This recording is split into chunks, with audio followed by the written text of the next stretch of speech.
यूं जमीन पर बैठकर क्यों आसमान देखता है, पंखों को खोल जमाना सिर्फ उड़ान देखता है।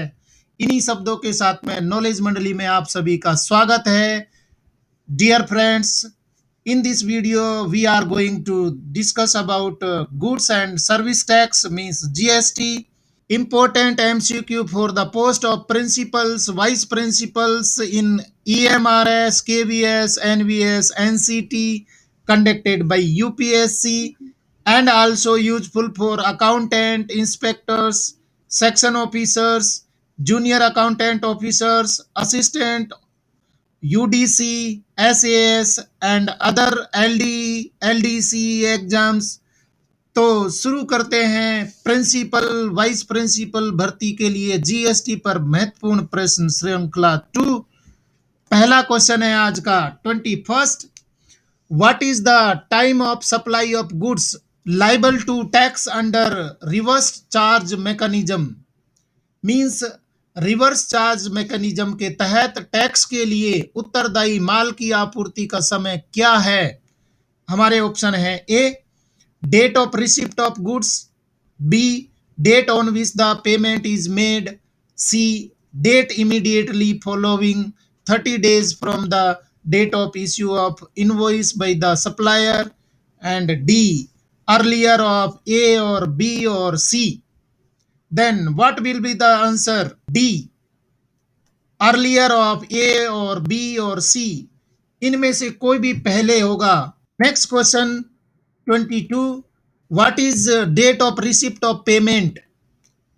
भुगतान की प्राप्ति की तिथि क्या है? हमारे ऑप्शंस हैं A date of entry in the books, B date of payment credited into bank account, C date of deposit of cheque into bank account, and D earlier of A and B. Then correct answer D. इनमें से कोई भी पहले होगा वो माना जाएगा। Question number 23rd। GST is a consumption of goods and service tax based on GST dash पर आधारित माल और सेवा कर है। किस पर आधारित है?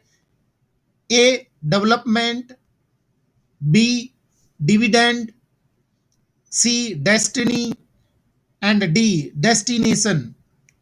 Then what will be the correct answer? Correct answer is D destination. Question number 24. In case of taxable supply of services, invoice shall be issued within a period of dash from the date of supply of services. Means सेवाओं की कर योग्य आपूर्ति के मामले में चालान की अवधि के भीतर जारी किया जाएगा, खाली स्थान सेवा की आपूर्ति की तारीख से। ऑप्शन है ए 30 days, बी 45 days, सी 60 days, डी 90 days। तो सही उत्तर क्या है इसका? ए 30 days। Next question 25।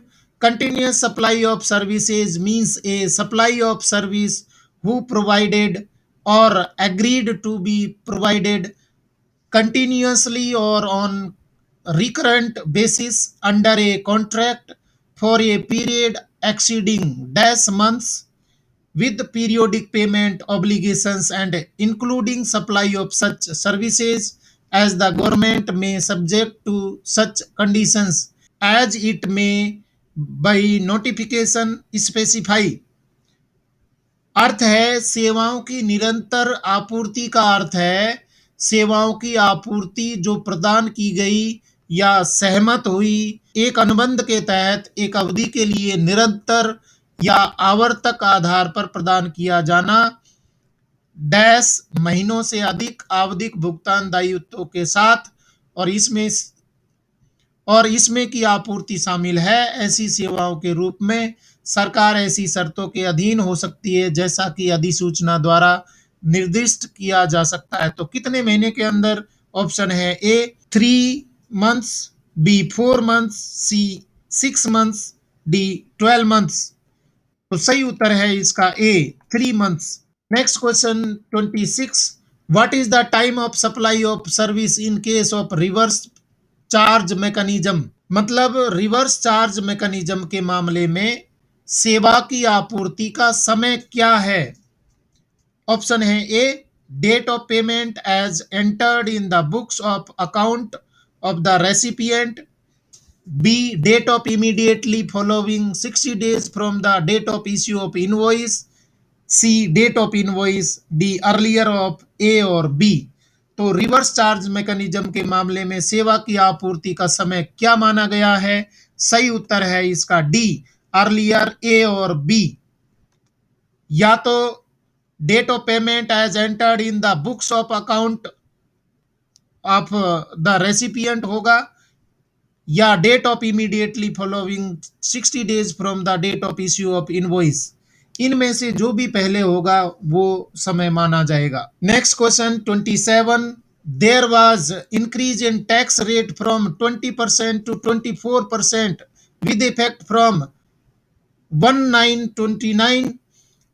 Which of the following rate is applicable when services are provided after change in rate of tax in September 2019 but invoice issued and payment received both in August 2019? कर की दर 20% से बढ़ाकर 24% कर दी गई थी 1/9/2019 में। इनमें से कौन सी निम्नलिखित दर लागू होती है जब कर की दर में परिवर्तन के बाद सेवाएं प्रदान की जाती हैं? सितंबर 2019 में, लेकिन चालान जारी किया गया और भुगतान प्राप्त हुआ दोनों अगस्त 2019 में। तो सही ऑप्शन क्या होगा? 20% वाला होगा या 24%, क्योंकि चालान और भुगतान है वो अगस्त 2019 में किए गए थे। ऑप्शन है ए, 20% as it is lower of the two, B, 24% as it is higher of the two, C, 20% as invoice and payment were received prior to rate change, D, 24% as the supply was completed after rate change। तो सही उत्तर है इसका C, 20% as invoice and payment were received prior to rate change, क्योंकि 20% की जब rate चल रही थी उस टाइम पर इनवॉइस और पेमेंट प्राप्त हुआ था, तो रेट बढ़ने का कोई प्रभाव नहीं पड़ेगा। तो सही उत्तर है यहाँ पर C. Question number 28, which of the following is an inter state supply? निम्नलिखित में से कौन एक अंतरराज्यीय आपूर्ति है? Option A, supplier of goods located in Delhi and place of supply of goods to SAGE located outside Delhi, B, supplier of goods located in Delhi and place of supply of goods in Jaipur, C, supplier of goods located in Delhi and place of supply of goods is to an SAGE located in Chandigarh, and D, all the above। तो सही उत्तर है इसका D, सभी मामले में उसको अंतरराज्यीय आपूर्ति माना जाएगा। Question number 29, dash is levied on inter state supply of goods and services? रिक्त स्थान वस्तुओं और सेवाओं की अंतरराज्यीय आपूर्ति पर लगाया जाता है। A, CGST, B, SGST, C, IGST, D, both A and B. तो सही उत्तर है इसका D, both A and B. मतलब CGST और SGST दोनों ही लगेंगे। Question number 30, IGST means? IGST का अर्थ क्या है? Option A, inter state GST, B, integrated GST, C, import GST, D, international GST। तो सही उत्तर क्या है इसका? B, integrated GST। 31st, place of supply of goods other than supply of goods imported into or exported from India when supply involves movement of goods is the। मतलब आयातित या निर्यात किए गए माल की आपूर्ति के अलावा माल की आपूर्ति का स्थान भारत से जब आपूर्ति में माल की आवाजाही शामिल होती है वह क्या है?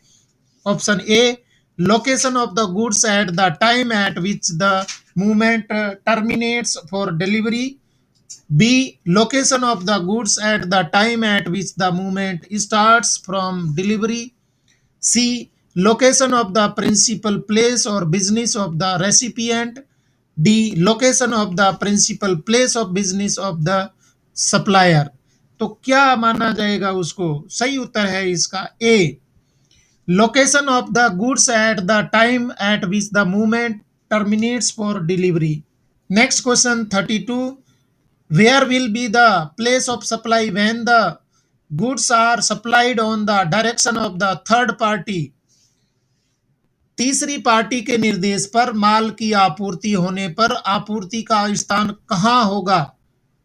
ऑप्शन है A, location of the supplier, B, location of the recipient, C, location of the third party और D, any of the above. तो सही उत्तर है इसका C, location of third party, क्योंकि ऑर्डर किसने किया है? थर्ड पार्टी ने किया है. Question number 33. Where will be the place of supply of goods supplied in a train which is heading towards Delhi from Chennai if the goods are taken on board at Coimbatore. Chennai से दिल्ली की ओर जाने वाली train में आपूर्ति किए गए सामान की आपूर्ति का स्थान कहाँ होगा यदि माल कोयम्बटूर से बोर्डिंग की जाती है, चढ़ाया जाता है? पहला option A Delhi, B Chennai, C Coimbatore, D none of the above. तो सही उत्तर है इसका सी, कोयम्बटूर. जहां से माल लोड हुआ है, बोर्डिंग हुई है, वो ही माना जाएगा. नेक्स्ट क्वेश्चन है 34. Real estate agent in Delhi charges brokerage fee to company A located in Chandigarh for assistance in getting a commercial property in Kolkata which is the place of supply in this case. मतलब दिल्ली में real estate agent company A से brokerage शुल्क लेता है जो कि कोलकाता में एक वाणिज्यिक संपत्ति प्राप्त करने में सहायता के लिए चंडीगढ़ से सहायता प्रदान कर रहा है. तो इस मामले में आपूर्ति की जगह है. ऑप्शन है A Delhi, B Chandigarh, C Kolkata and D none of the above. तो सही उत्तर है सी, कोलकाता, क्योंकि परचेजिंग कहां पर हो रही है संपत्ति की? कोलकाता में. Question number 35. The default rule of place of supply of services made to a registered person shall be the. एक पंजीकृत व्यक्ति को की गई सेवाओं की आपूर्ति के स्थान का डिफॉल्ट नियम होगा. कौन सा नियम होगा? ऑप्शन है A, location of the registered person, B, location of the service provider, C, location of the recipient और D, any of the above. तो सही उत्तर है इसका A, location of the registered person, जहां से वो सेवाएं प्रदान कर रहा है. Question number 36. The place of supply of services on board a conveyance including a vessel, an aircraft, a train और a motor vehicle shell be the. एक जहाज सहित एक वाहन पर सेवाओं की आपूर्ति का स्थान एक विमान, एक ट्रेन या एक मोटर वाहन होगा.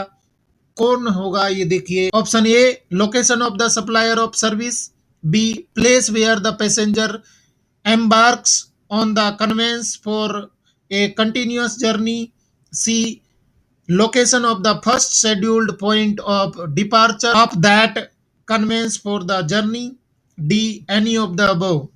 तो सही उत्तर है इसका C, location of the first schedule point of departure of that conveyance for the journey.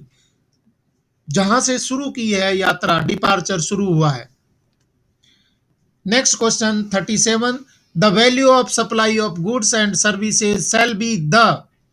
वस्तुओं और सेवाओं की आपूर्ति का मूल्य होगा A, transaction value, B, MRP, C, market value, D, none of the above. तो सही उत्तर है इसका ए, ट्रांजैक्शन वैल्यू है, उस पर जीएसटी लगेगा. Question number 38.